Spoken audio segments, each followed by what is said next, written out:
Assalamualikum everyone, welcome back to my channel. আজকের পর্বে অর্থাৎ ইফতার স্পেশাল আজকের আয়োজনে আপনাদেরকে আমি তৈরি করে দেখাবো আমার খুবই পছন্দের একটা ড্রিঙ্কসের রেসিপি। আর আজকের এই ড্রিঙ্কসটা আমি তৈরি করে দেখাবো সাবুদানা দিয়ে। কম সময় ঝামেলা ছাড়া এই রেসিপিটি তৈরি করা হয় এবং সারাদিন রোজা রাখার পর ইফতারিতে এই ড্রিঙ্কসটা খেতে কিন্তু অসম্ভব রকমের মজাদার হয়ে থাকে। আপনারা চাইলে বাড়িতে এটা অবশ্যই একবারের জন্য হলে ট্রাই করে দেখতে পারেন। তো প্রথমে এখানে হচ্ছে আর জেলিটা তৈরি করে নিতে হবে। তো জেলিটা তৈরি করে নেওয়ার জন্য একটা প্যানের ভেতরে 1.5 কাপের থেকে একটু কম পানি দিয়েছি।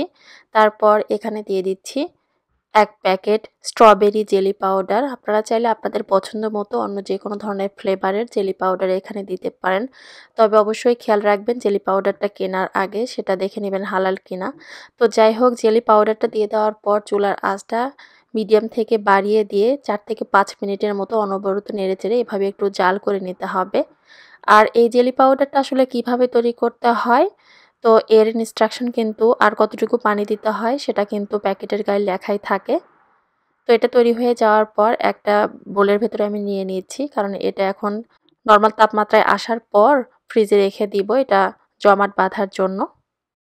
তো এটা জমাট বাঁধতে থাক, এর ফাঁকে বাকি যে কাজগুলো আছে আমি সেগুলো সেরে নিব। তো এর দ্বিতীয় স্টেপে আপনাদেরকে সাবুদানাটা সেদ্ধ করে নিতে হবে। আর এখানে একটা প্যানের ভেতরে বেশ খানিকটা পানি দিয়ে আমি ভালোভাবে একটু ফুটিয়ে নিয়েছি। এখন দিয়ে দিচ্ছি 1.5 কাপ মানে 2 কাপ পরিমাণে এখানে সাবুদানা। সাবুদানাটা দিয়ে দেওয়ার পর চুলার আঁচটা বাড়িয়ে 8 থেকে 10 মিনিটের মতো এটা নেড়েচেড়ে সেদ্ধ করে নিতে হবে। আর এটা আসলে সেদ্ধ করতে খুব বেশি পরিমাণ যে সময় লাগে সেটাও কিন্তু না। তবে সাবুদানাটা সেদ্ধ করার সময় দুটো বিষয় খেয়াল রাখতে হবে। একটা হচ্ছে একটু বেশি পরিমাণ পানি দিয়ে এটা সেদ্ধ করে নিলে এটা একটু ঝরঝরে হয়। আর দ্বিতীয়টা হচ্ছে সাবুদানাটা সেদ্ধ করার পর আসলে বোঝা যায় না যে এটা সেদ্ধ হয়েছে কিনা। তবে বোঝার একটা উপায় হচ্ছে সাবুদানাটা দেখবেন যে স্বচ্ছ দেখাবে। আবার অনেক সময় মনে হয় যে ভেতরে একটু সাদার মতো আছে। তাহলে আবার অনেকেই করে যে আরও একটু বেশি সময় নিয়ে এটা জাল করে নেয়। সেক্ষেত্রে কিন্তু সাবুদানাটা বেশি পরিমাণে সেদ্ধ হয়ে গিয়ে একেবারে গলে যায়, যার কারণে পরিমাণেও কিন্তু কম হয়ে যায়। তো একটু ভেতরে সাদা দানা দানার মতো থাকলেও এটা আপনারা চুলা থেকে নামিয়ে নেবেন, কারণ সাবুদানাটা আসলে অলরেডি তাড়াতাড়ি সেদ্ধ হয়ে গিয়েছে। যাই হোক, তো সাবুদানাটা সেদ্ধ হয়ে যাওয়ার পর ঠান্ডা পানি দিয়ে এটাকে আরও একটু 2 বারের মতো ভালোভাবে ধুয়ে পরিষ্কার করে নিয়ে একটা স্টেইনারের ভেতরে রেখে দিতে হবে, এর ভেতরে এক্সট্রা যে পানিটা আছে সেটা ঝরিয়ে নেওয়ার জন্য।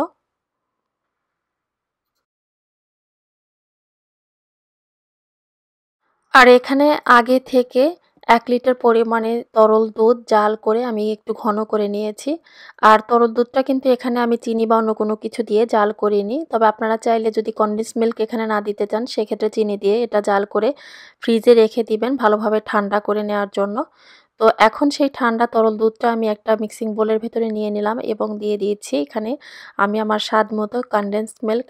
আর আমি আবারও বলছি, কেউ যদি এখানে কনডেন্স মিল্কটা না দিতে চান তো সেক্ষেত্রে যখন আপনারা তরল দুধটা জাল করবেন, জাল করার সময় চিনি দিয়ে এটাকে জাল করে নেবেন, তাহলে হয়ে যাবে। কনডেন্স মিল্ক দিলে কিন্তু স্বাদটা একটু বেশি ভালো আসে। তো তারপরে দিয়ে দিচ্ছি হচ্ছে এখানে রুহ আফজা। তো রুহ আফজাটা দিয়ে দেওয়ার পর এখন একটা স্প্যাচুলার সাহায্যে ভালোভাবে এটাকে মিশিয়ে নিলাম। এরপর নর্মাল ফ্রিজ থেকে জেলির বাটিটা আমি বের করে নিয়েছি। এখন ছোট ছোট টুকরো করে এগুলোকে আমি কেটে নিচ্ছি।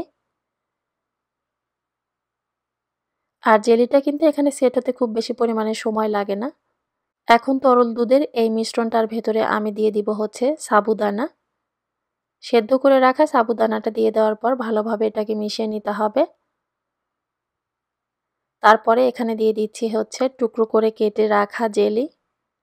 আর স্ট্রবেরি জেলিটা দিয়েই আসলে এটা খেতে বেশি ভালো লাগে। তবে আপনারা চাইলে কিন্তু আপনাদের পছন্দ মতো অন্য কোনো ধরনের ফ্লেভার এখানে দিতে পারেন। আর এখানে দেখুন সাবুদানাটা দেখেও কিন্তু মনে হচ্ছে না যে ঐরকম সেদ্ধ হয়নি, বা সেদ্ধও কিন্তু প্রপার হয়েছে এবং এটা যে একেবারে গলে যাওয়া সেটাও কিন্তু হয়নি, আস্তও কিন্তু দেখা যাচ্ছে। তো ওপর দিয়ে আমি আসলে আরও কিছুটা পেস্তা বাদাম কুচি দিয়ে দিয়েছি। পেস্তা বাদাম কুচিটা দিলে আসলে খাওয়ার সময় আমার কাছে মনে হয় যখন দাঁতের নিচে আসলে পেস্তা বাদামের কুচিটা পড়ে তখন আমার কাছে অনেক বেশি ভালো লাগে, মানে খেতে অনেক বেশি মজাদার হয়ে থাকে।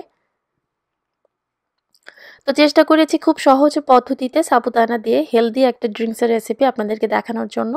আশা করছি আমার আজকের রেসিপিটা আপনাদের কাছে ভালো লেগেছে। রেসিপি সম্পর্কে যদি আপনাদের কোনো প্রশ্ন থাকে কমেন্ট করে আমাকে জানাবেন। আর এই রেসিপিটি এর আগে বাড়িতে কে ট্রাই করেছেন সেটাও কিন্তু কমেন্ট করে জানাবেন। আর কেউ যদি এর আগে কখনো ট্রাই না করে থাকেন অবশ্যই এই রমজান মাসে একবারের জন্য হলেও এটা ট্রাই করে দেখবেন, কারণ খেতে কিন্তু ভীষণই মজাদার হয়ে থাকে। তো সবাই ভালো থাকবেন, আমার পরিবারের জন্য দোয়া করবেন। আল্লাহ হাফেজ।